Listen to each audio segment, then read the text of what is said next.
All right, we're in part 2 here. We've had a little bit of break in there, and we're going to keep rocking and rolling here, Grandpa. We're again with my grandfather. We're doing our Well Done Lives Lived Well series. It says part 1, but we're in part 1B of this. It's a rolling series. We get these guys talking. We're just going to let them go in the studio and only stop when we have to, and we'll break these up. Lucas will get them broke up for the episodes in the podcast. But I just want to remind you, we're with Don Benitone, my grandfather, in the studio. He's a Sanitarian. He's 100 years old, and man, he is suave, debonair, looks great. And today he's still able to go. He every now and then he forgets to tell us something. He was telling me during the break that the car, let me see if I can show the car again. In the part 1 of this episode, he was giving us some background on this car. This car on the upper right, they got it up in Italy when the war was over. The Germans had taken people's stuff. They just left things there. So they found this car, put a battery in it, and basically drove it back to Naples area. But the military told him eventually that they couldn't keep those things. And so they kind of took it from him. I figured some general wanted it. It's a nice looking car. So he said he took the battery. He had to get a battery in that car to make it work. So he found a motorcycle. And he put a battery in the motorcycle. Now, all the grandpa I've ever known had a motorcycle. He had a nice Honda. Man, I used to ride it. I rode it with him as a little boy. Yeah. Rode it as a grown person. We all grew up with that. I drove it all around here when I first moved back here, and Grandpa had a motorcycle. I never knew where he learned to ride a motorcycle. He said he learned riding that German bike in Italy. So that's where his love for a motorcycle came from. So you find out all kinds of things that I didn't know about. I didn't know until I found out here. So, hey, I want to ask you, Grandpa, as we get into part 2, I want to talk a little bit about coming back home in your home life. You kind of left something interrupted. You left, up there on the picture there, is you left my Grandma Mamie. First of all, I want to say this about Grandma. I've been looking at pictures for your 100th birthday. We've been putting them together. Grandma was an extraordinarily beautiful woman. I agree. My grandma was an extraordinarily beautiful woman. You can see a picture there with Jerry. You can see where Don wrote to Mamie and Jerry. That's his baby son. That's his picture from the war. He wrote "Love, Don." You also wrote one of those to your parents. I've seen that as well. And my grandma sitting on the wall there. I'm not sure where that is, but it looks pretty good. And then you see Grandma a little closer to modern times. She went to be with the Lord in 2015. Grandma was how old when she passed? 97. No. 96, 95? Yeah, 95? About 95. About 95 when she passed. And Grandma, absolutely beautiful, hardworking, worked in the industrial, during the war, she was working in the factories, correct? Right. Making stuff to support the war effort with other women. So not only were you separated, but the wives were also providing support for the war and working together. There's another good picture here. Here's another good picture of the two of them together in a Christmas tree. I don't know where you are. You've got a crew cut there. Like I've got a flat top. Grandpa's got a flat top. You look good. You got a flat top. You got a white snow flocked Christmas tree. Is that when you're at McKendree? Where are you at in those days? I don't recognize where that's at. Maybe it's at church. I don't know. But there's a picture of Grandma on a horse. Grandma riding a horse. That's a great photo. Beth's a horse lover, grew up with horses. And I guess Mamie grew up riding horses where she grew up. As a little girl. Yeah, as a little girl. She looks good there on it. And then the two of you on the beach together. Great picture. I don't know what beach that is where you guys are together. Grandma's in her water hat. And then there's another one here. Most people won't know where this picture is, but I know where it is. The upper right picture. If you know where that is, text us in. But I'll tell you now. I'm gonna give you a second. Go ahead and text it. Text it now. I don't know. You don't. You know where that is. I'll tell you where it is. There's only one place that looks like that. That's Giant City Lodge. Okay. That's the main door and the windows at the Giant City Lodge. So that's a long time. Giant City Lodge has been out there a long time. Mm-hmm. Yeah, it was built by the WPA. So you're out there. That's where you're out there. What were you? Were you eating dinner out there? Did they have food out there all in those days? Yeah. Wow. Giant City Lodge is a wonderful place to go out and eat lunch and stuff in our area here. It's out in the woods and that's the old lodge. I can see the building and the timbers and the iron gate door, which is still the same today. Yeah, So just amazing. So Grandma was a beautiful woman. So you came home to a beautiful wife. You now have a child. So you left finishing high school. You come home. Normally, I guess a guy that in your stage would have, I don't know, had anybody in your family gone to college yet? No. Nobody had gone to college? No. So normally, a Benitone graduating, what would you have done? What do you think you would have done had you not gone to the war? What was your goal? Did you have one? To be a school teacher. Be a school teacher. So you want to be a school teacher. So you came back from the war, and did you decide to go straight to college? Yeah. And where did you go to college? McKendree. But I went to Southern. Southern SIU. Yeah. SIU. And they said, you'll never make any money being a school teacher. So they tried to talk you out of going to college? Yeah. Yeah. Because you're a guy. You know, a man's not going to make any money for his family. Right. So what were they promoting? Go get a coal mine? I don't know what they were promoting. It wasn't. And I had a cousin that was at McKendree College going to be a minister. And so he said, come up to McKendree. And is that Tiny? Yeah. That was Tiny. Okay. And, Tiny's not his name. He's passed with the Lord. And Heron Mann was president of McKendree. That's Ira Tetford, who we were talking about, is the priest. The guy was studying to be a minister was Ira Tetford, right? Yeah. And Ira Tetford, for just record purposes, Ira Tetford, when he passed right before I became an ordained minister. He was in the conference of Elder Great Rivers. He was a retired pastor, and I had gone to him and said, when I get ordained, will you help will you be there? You could choose a retired pastor, elder, to help put your stole on you when the bishop ordains you. And he says, I would be glad to do that, Troy. And so it was going to be the next year when I would get ordained. And I get a call from Toots, who's his wife. Ira had passed away. He went to be with the Lord. They were living down in Florida at the time. And she said, he passed away, but when he passed away, he put something in your will, and I need to give it to you. And so I went and met with her when she was in Heron, and she brought to me his clergy robe and all his stoles, along with his doctoral chevrons. He was a doctorate. And she said he wanted to put this stole on you, but he made sure and said, would I leave this to you? And so I got ordained in Ira's gown and also wear his stole. I still have those in my closet. And matter of fact, I'll tell you a secret. Josh, who pastor with us back in the early days, he's ordained. Josh is now operating a business and has his own ministry and stuff now. But Josh's ordination was done in that same robe and with that same stole. So not only was Ira ordained in that, but I was, and my son Josh was. So that all came from that relationship. So Ira talked you into coming to McKendree. Yeah. And they were okay with you being a school teacher? Yeah. Were school teachers wicked people or something? No? Poor. They were poor people. Never make any money. Well, they still don't make a lot of money. No, they still don't make a lot of money. So you went to school at McKendree. I guess you took grandma with you, and you had a son. Yes. So, we lived in the boys' dorm. In the boys, the whole family? The three of us. And how were you able to afford? How could you, coming back, no money savings, your father's a coal miner, how did you afford to go to McKendree's? We sent two of our kids to McKendree, and one of them had to play football to go there, and the other one, well, we had to rack up debt. Because I'd been in the military, I got to go to McKendree. So the GI Bill lets you go to college. GI Bill. Well, the GI Bill really gave you an opportunity. Yes. Yeah, that's great. Certainly did. See, if you'd stayed in that coal mine hole, you would have been exempted and maybe never been able to have the resources to go get a college education. Right on. Aren't you glad you got scared out of that hole and it opened a whole other world to you? Yeah. It's, you always look back and go, the road not taken or what would happen. And it's just kind of amazing that I'm not saying God's in war. God's not in war, but God's got control of people that love him. And you have served and loved the Lord. And it just seems like the Lord has steered you in the right way because you went to war.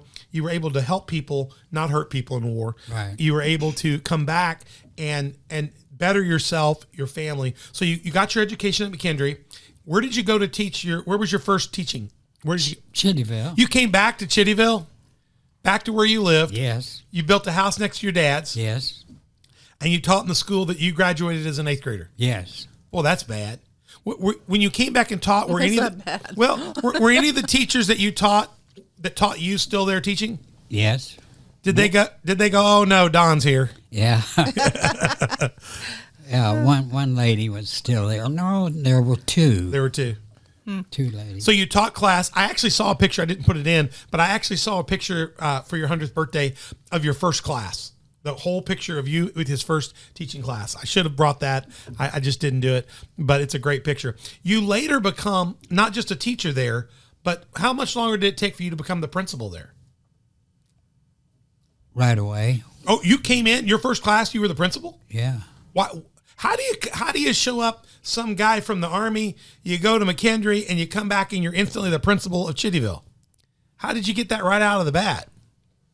Did you know somebody? Did you? No. Is it because of your education that you brought in? Yes. Yes. So you came in and you were the principal of was it kindergarten through 8th grade? Yes. And so you're the principal.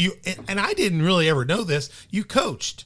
Yeah. You coached basketball. Yeah. I didn't know. I knew that. You knew that? I know. Somehow I forgot that. Oh, somebody had to do it. Somebody had to do it. Yeah. He coached basketball. I mean, Grandpa grew up. He's an avid boxer. He could hit the boxing ball like you wouldn't believe it. So you principal at Chittyville. And how long did you do that? How many years did you do that? 4 years. 4 years. And from there you moved on to Johnston City. Is that correct? No. Where did you go next? I sold life insurance. Life insurance. And who did you sell that for? Equitable. So you became a teacher and life. Did you do both? Did you continue to teach while you were selling insurance? Yes. You did. So you were doing dual work. I guess you got a lot of time in the summer, off times, school gets out. You can kind of have a dual job. Yeah. Yeah.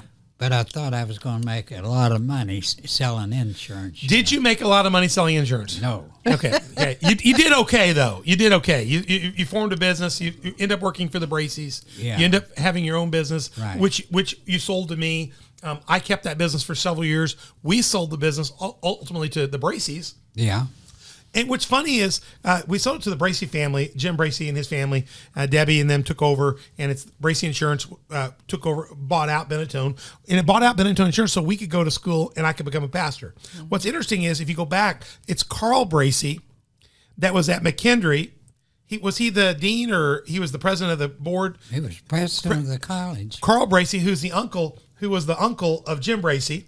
Right. He was at McKendree College, and he's the one who gave Don such favor at McKendree to do his thing, and we ended up selling our business to the Bracy family. That's neat. In Southern Illinois, I mean, McKendree College is quite far from Herrin.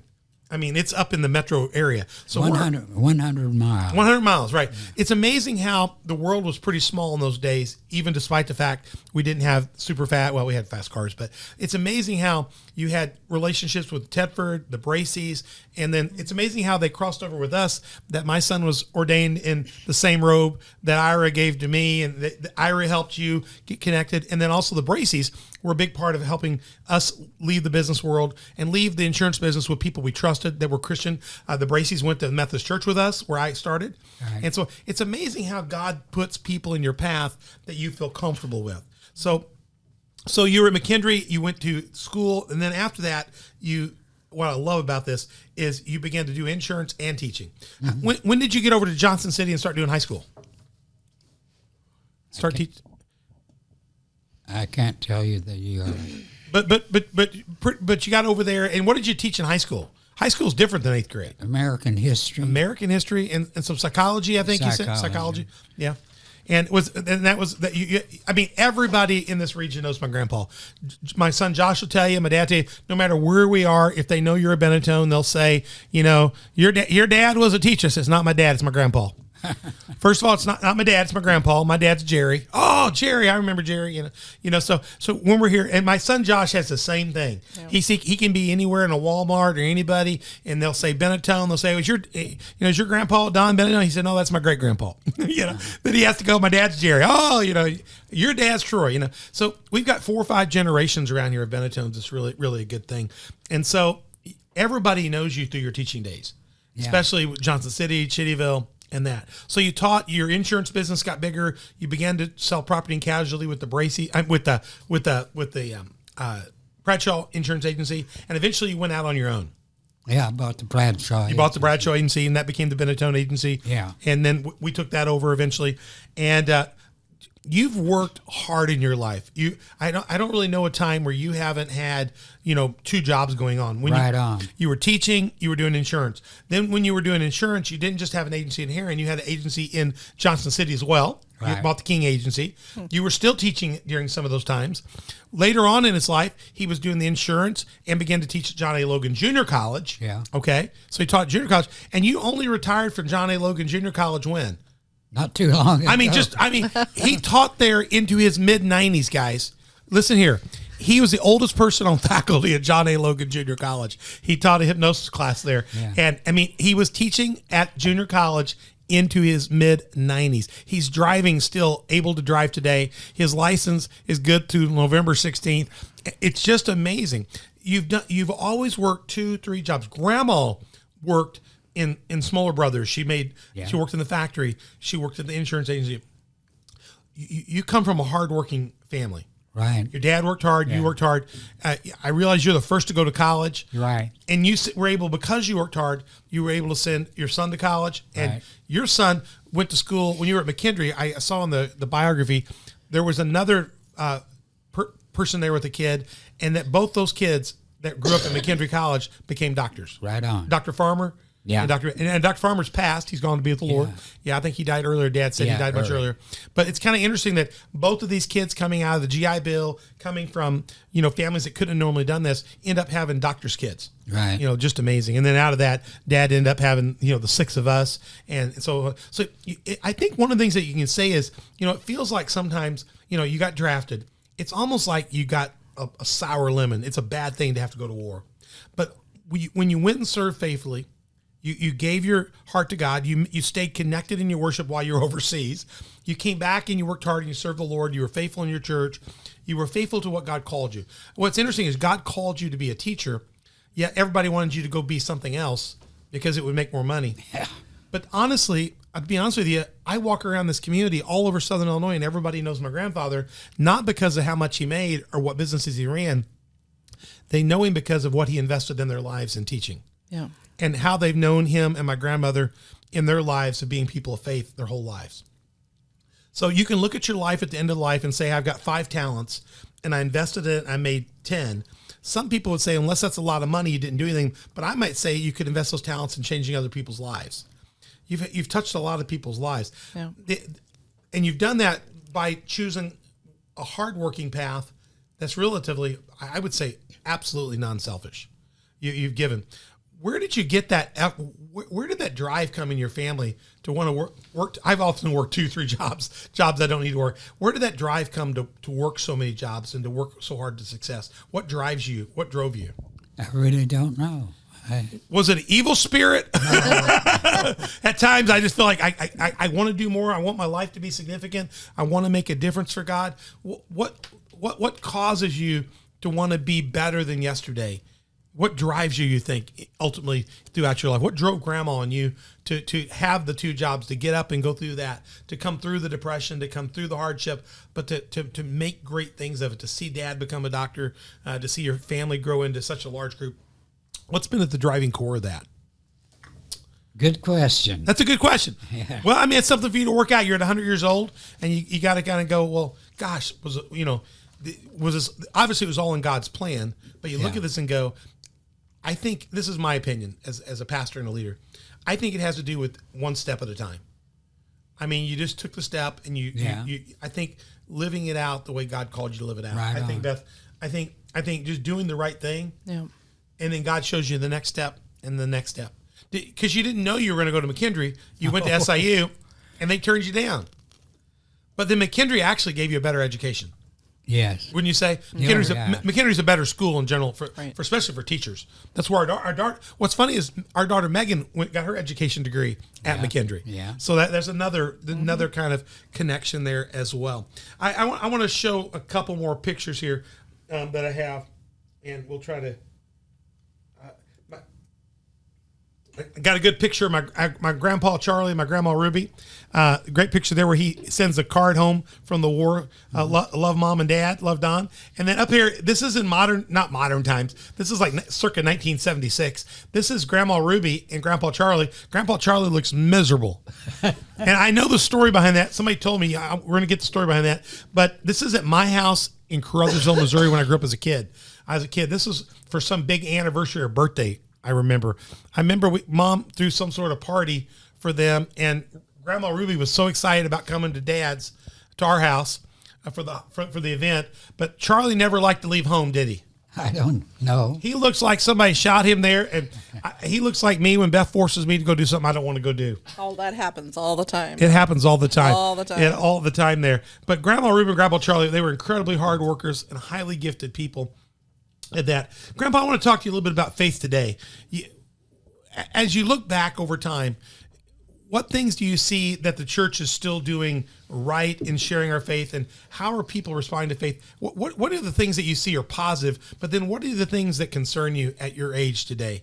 As you think about how the church is doing, how people are living out their faith, what things are that you see are positive, and what things really concern you as a 100-year-old man today? It's not doing well. The church is not doing well. Attendance is way down. Your church, the Heron Church, when I left there as my call, we ran almost 300 people. Yes. It was a bustling church. Yes. Bustling church. And I know that they lived like that for many years. They were Yes. a top church.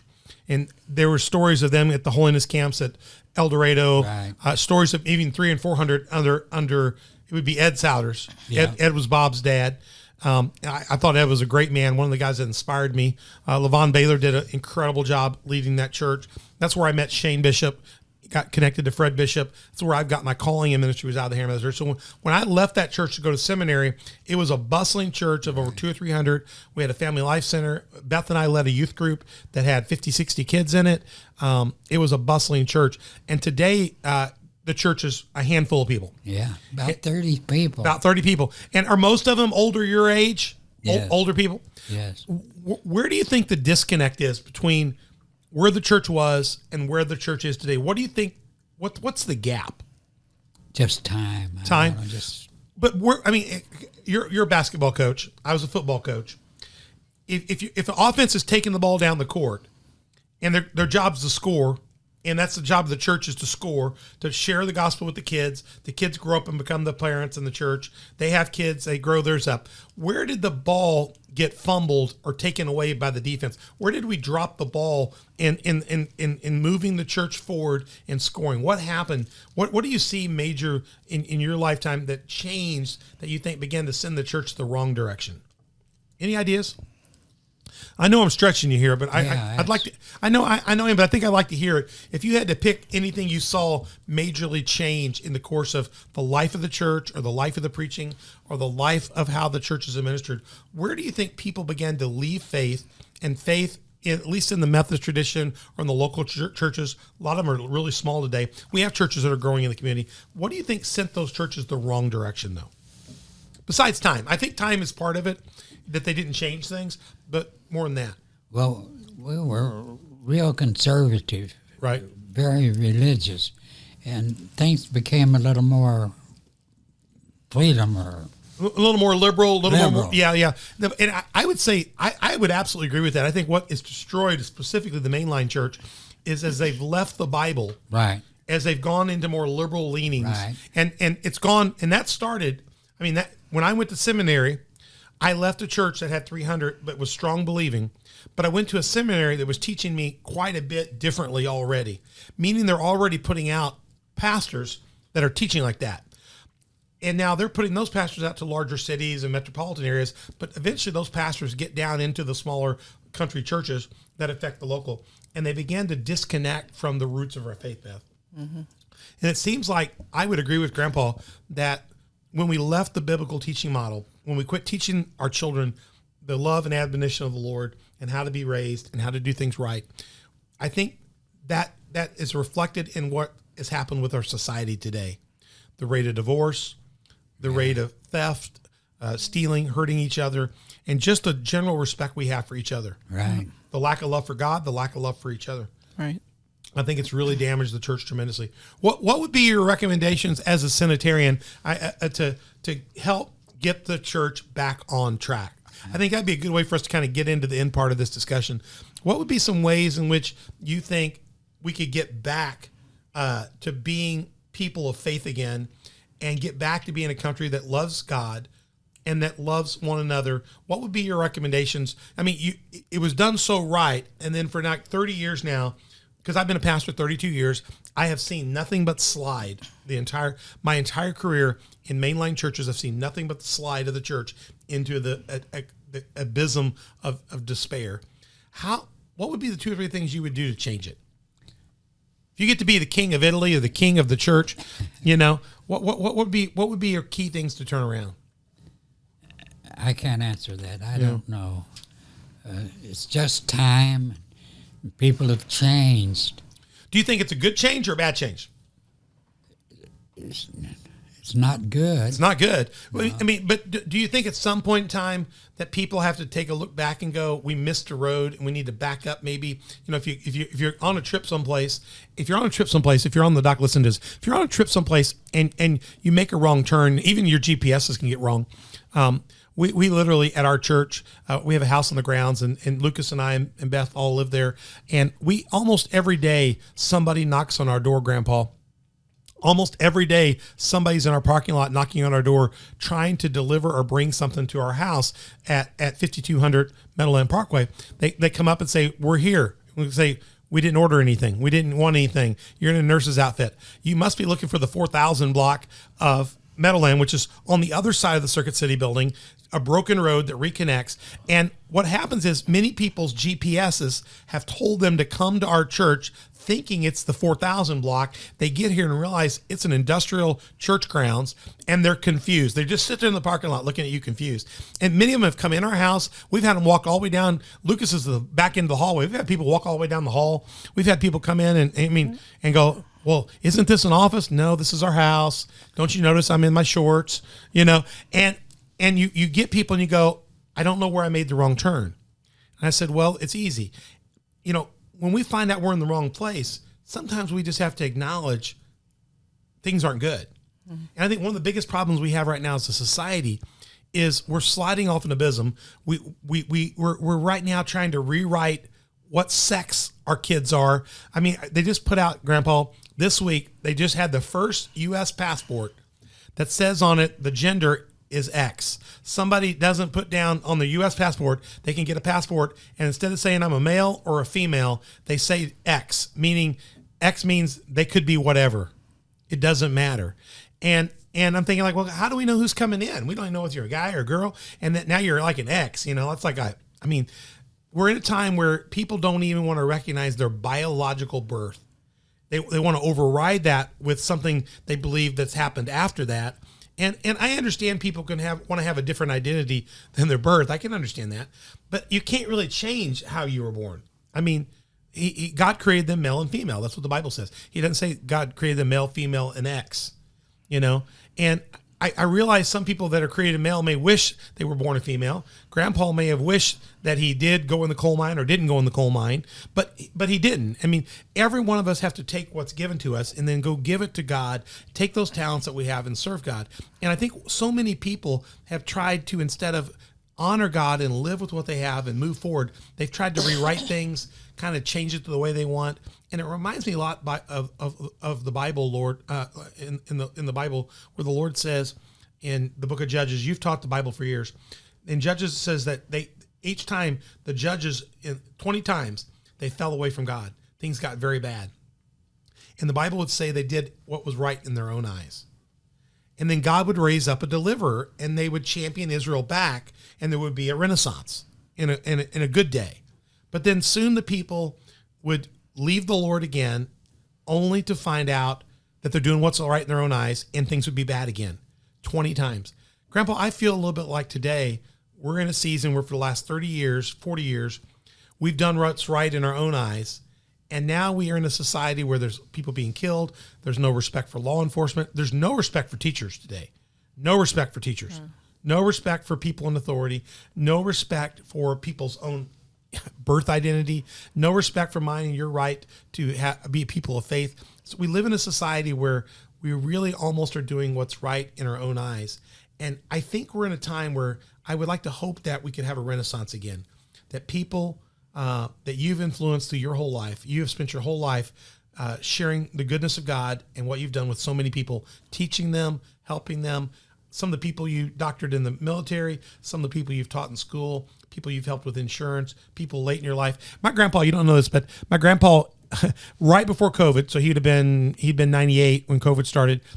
He was still as a 95, 96, 97, 98. He was still delivering meals to other senior citizens that were homebound. Isn't that right? Right. You were taking shut-in meals to senior citizens, right? Yeah. So when the shut-in happened, Grandpa said, well, who's going to take meals to my people? So Beth and I said, we will. So Grandpa's going to go with me in just a little bit, and him and I got to go deliver meals to all his shut-ins that he was delivering to before COVID. So he locked down for a year and a half. We kept delivering meals to those that he was delivering to. So at 98 years of age, or 100 today, he will deliver meals to other people unable to get out. He's 100 years old. We're going to deliver meals to people that can't help themselves. I want you to think about that. That's a life lived well. That's a life lived well. And he's done that through this. I'd like to think that lives you've touched might at some point take a stop and go, how could we begin to give back to others? How could we start serving the Lord the same way? I'd like to think some of the seed that you've sowed with your life would eventually start to make a reproduce things, the things you've showed people about living a good life. I'd like to think some of those people will begin soon to turn to the Lord. Soon they would begin to stand up. Soon we'd see a growth in the church and the Lord. I think a show like this is a way in which, I'm Your Legacy. We're able to put the gospel out there in different ways. And we're able to see Josh today is doing great ministry. And we're seeing growth in the ministry he's doing. And we're seeing new things happen because I think you taught us a work ethic. You taught us that a life lived well is all about just doing the right things. You've made a combination of right decisions that got you to 100 years. And through that, you've invested in a lot of other people. So any last thoughts about, I guess my thoughts would be, Beth, is we're really in a precarious state. Grandpa, you got us here. So any words to live by? What would you suggest to people if they're Christians out there, they're people that love the Lord? What would be your words to live by, or words to encourage them by as they press forward and try to do the right things and help turn our country back to the right way? Do you have any thoughts? I can't say. I don't know. I mean, what would be your advice if you were telling people, somebody was coming to you, you're a psychologist, you've got a Christian background, and they're saying, how could our family growing up today, where say a young family came to you and said, how could we live life like you and Grandma did? How could we end up like you did? Grandpa, yesterday, I got his retirement check. I got there and he's changing bank accounts. And so he's having to, normally it's electronically deposited, but he's getting it manually right now while they change it. And so he gave me his teacher's retirement account, and he said, gosh, I make a lot of money in retirement for being a teacher. And so he calculated them out, and he said, well, that's almost $25,000 in retirement. And I said, I bet that's more than you made. He said, that's far more than he ever made as a teacher each year. So his retirement's actually better than what he made as a teacher in those years. And part of that's because it's better because you sowed good things into it. You're reaping what you sowed. Your family is much bigger because it's reaping what you sowed. Your son went to college. We all went to college. All of your grandkids have gone to college. Right. We're all excelling. All of your grandkids are doing well because of what you sowed. What would you suggest to some young family today that's looking at how could we live a life well? How can we go along the path you went? Where would you steer them, and how would you tell them to go? What would be the starting point? To do what you know is right. Of course, they don't know what's right, I guess. Well, the first thing would be getting the Bible, getting a good Bible study, Yeah. and get to know the Word of God. Yeah. And that'll help guide you to do what's right. Do what's right. Work hard. What Yeah. else would you tell them? Treat your fellow man like you'd like to be treated. Yeah, Well, I say that all the time. Do unto others as you'd have done unto you. that would Yeah. be great. Yeah. Most people would not like to have their shoes stolen off their feet. They wouldn't want to have, something bad happen to their children. They wouldn't want them to be raped or attacked or assaulted. Most people don't want that to happen to themselves. Don't do to other people what you wouldn't have done unto you. Right. Yeah. We had a big talk about that in our Wednesday night class. If we would just, the golden rule in Matthew 7, do unto others as you would have done unto you. That's not matter of fact, I think what it says in the Bible there, it's probably the most simplest explanation of the entire Bible. Love the Lord thy God, love your neighbor. But the more simplest one is just do unto others exactly the way you'd want done unto you. Yeah. Most people don't want harm. They don't want danger. They want to live life in peace. They want to have prosperity. Your suggestion is that they get into the Word of God and then they live their lives the way they would want others to live them. And that's pretty much all you've done. Right. So it's not really that complex. You don't think it's that hard? No, Why are we having such a hard time with it right now in the world? because we're not doing right. Right. We're not doing right. Well, that's a 100-year-old man. You can kind of hear it in him. We're not doing right. It's right. So I think my encouragement to you listening is that we think about the fact that he got to be 100 by doing what is right. Beth, you got any final words, any questions for Grandpa? Not that I can think of. I was going to add in, though, that Caleb and I had the same discussion this week on the phone. What was about that? About if you would just follow that guideline, love God and love your neighbor as yourself, then we'd be really good. You know, we wouldn't be in the mess we're in. What Grandpa's saying today is that we just they don't even know how. They don't know how, right? Because the concept of rights and ethics and morals are biblically based. When you started teaching in school, was it okay to talk about the Bible or okay to talk about the Ten Commandments? Or could you read a verse from the Bible? Yeah. If you were a principal and one of your teachers read the Ten Commandments to your students, did you threaten to fire them or kick them out? No. Highly acceptable. Highly acceptable. It's highly unacceptable today. Yeah. I don't know how a society can do what's right in the eyes of God when the children don't know what's right in the eyes of God. Right. And matter of fact, the school's not just telling them it's wrong. They're telling you to read the Bible to kids is actually hostile. It's actually intolerant. It actually makes people to be uncivic and un-American. And I just have to say to you, I want you to think about this. I want to go show you one more time these pictures here. I just want you to think about this. This is my grandfather. This is him in war going around the world to liberate us. He did this as a man of faith, going so we could be free to worship. We could be free to raise our families. We could be free to love each other. They didn't go to hurt people. We went to stop the hurting and let people get back to freedom. They went to do that so we could have freedom, so we could have our faith in Christ. They left their families. It changed the planet, literally, on what these guys did. They were the greatest generation of all times. They liberated the entire world, and they did it so that people could come back and live godly lives and see what God would sow. And they gave their gifts, hoping that God would sow back in 5 more. And I believe Grandpa has seen talent return with talent. And you live life well, Grandpa. Well lived. You've done well. I'm so proud to be your grandson. Very proud. And I hope that our generation will have a recovery. I hope that I'm able to somehow, Beth and I, Lucas here in the room, I'm hoping we're able to cause people's hearts to be stirred and maybe get people to open the Bible back up. I do believe there is a group of younger people, Lucas's age, our daughter Megan's age. There's some hungry people for the things of God. There's some worshipers amongst them. There's some great worship music, great pastors, great leaders coming out. I do think there will be a revival. I believe there'll be a revival because every time in the Bible they kind of did what's right, it didn't work, there was a return to God. We never know when the Lord's going to come get us all and it's all over. We never know. But until then, we can do the very best we can. Mm-hmm. Work hard, follow the teachings of the Bible and but I think what Grandpa's saying is true, is we have a whole world right now that really just doesn't know it. Yeah. And we're going to have to do the best we can. That's why you need to take these podcasts, get them out to your friends and your neighbors. Grandpa, thank you for coming in the studio. Thank you for giving us up your day today. It's been a great pleasure to have you on the dock with me. Do you love the table? Grandpa's a woodworker. He loves our incredible cottonwood tree. Here, you get a chance to be on the set, and he got to see this all while it was being built. Yeah. Grandpa, any final words to live by? Any good God-fearing words you got? Yeah, going back to when you were about 5 years old, you really decided to be a preacher. Wow. As a little kid, very, very religious in a way. Uh-huh. Got myself dressed, took myself and Todd to church. They got me over to church, and we literally dressed ourselves, and we were the only two in our family that went to church. And the only time that we had anybody go with us was when my grandparents were home. And so I grew up in a church by myself, going to the Cumberland Presbyterian Church. Yeah. My parents got involved in faith a little bit later when they moved back to Missouri.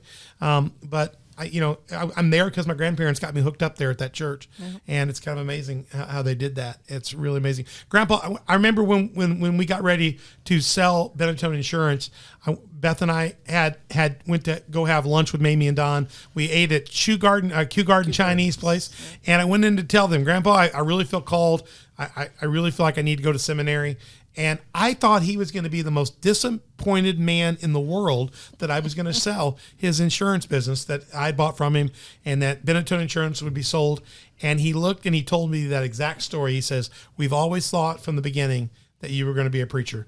And they were very proud that we made that decision. So I'm going to tell you, thank you so much, Grandpa, for being here. Let me wrap up this. We're going to have much more for you in this Lives Lived Well series. We're going to keep it up here. But in the meantime, you can go to www.onthedoc.org and you can find out about how to watch us on our various templates. Find out more about On the Doc. You can also email us at info@onthedoc.org. And like I said, our platforms are great. We've got YouTube, iTunes, Spotify. Those are our number one platforms. Watch out for those. We also go out to Google Podcasts, Facebook, Roku, Rumble, and Sermonet. And we've got Facebook, Instagram, Telegram, Twitter, and we have the new Getter. So you have to check that out. We got a new graphic for that. I forgot to replace this graphic with the Getter graphic. We'll get that done. And don't forget to subscribe, hit like, and notify to all those different platforms so you don't miss anything we put out. We'd love to hear from you. And don't forget, you can become a Patreon sponsor or partner. Go to my Patreon, look up On the Doc, and we'd love to have you as a partner. There's 4 different tiers of partnership and 3 different levels of sponsorship. If you'd like to be a sponsor of your business or organization, we'd love to have you. And finally, if you don't have a church home, Mother Beth and I would love to have you out at Community Faith Church. They're our host church for On the Doc. We have services Sunday at 10 o'clock, Wednesdays at 6:30. If you want to find out more, you can go to coftv.com. We have a live campus, and we also have a virtual campus. We broadcast through Community Faith Church on the Facebook and YouTube pages as well. We'd love to have you. So, Grandpa, good to have you on the doc. It's been a pleasure to have you in the studio. Happy 100th, Grandpa. Thank you. Hey, you made it. You made it. Not many people make it to that stage. That's right. And you're making it, and you're kicking it well. Mother Beth, thank you for being in the studio. Lucas as well. It's fun. Fun to be here. Yeah, we'll see you again great. real soon. I'm Pastor Troy on the doc. We'll see you. Have a great one.